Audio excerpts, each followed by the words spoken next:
Welcome to the Learning Pines YouTube. We hope this video helps.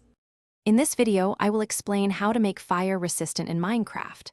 Fire resistance is a crucial ability that allows you to safely explore dangerous areas like the Nether or deep caves filled with lava. We'll cover everything from gathering the basic components to brewing the final potion. This guide will help you survive fiery encounters and navigate hazardous environments with confidence, ensuring your adventures are much safer and more successful.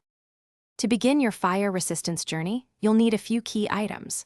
First, a brewing stand is absolutely essential for combining ingredients. You'll also need blaze powder to power that stand, which comes from blazes in the Nether. For the potion's base, gather Nether wart, found in Nether fortresses. Finally, the star ingredient is magma cream, which drops from magma cubes or can be crafted from slime balls and blaze powder. Now, let's brew.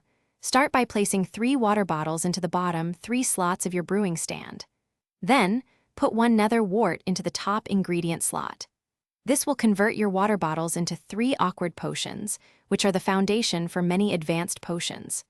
Once those are ready, replace the Nether wart with 1 magma cream in the top slot. The brewing stand will then process your awkward potions into 3 potions of fire resistance.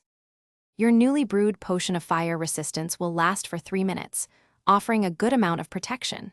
However, you can significantly extend this duration. By placing redstone dust into the top ingredient slot of your brewing stand, with the 3-minute potions in the bottom, you can upgrade them. This simple addition will increase the potion's effect to a full 8 minutes, giving you much more time to explore and survive dangerous fiery environments. Thanks for watching. Consider subscribing if we helped you.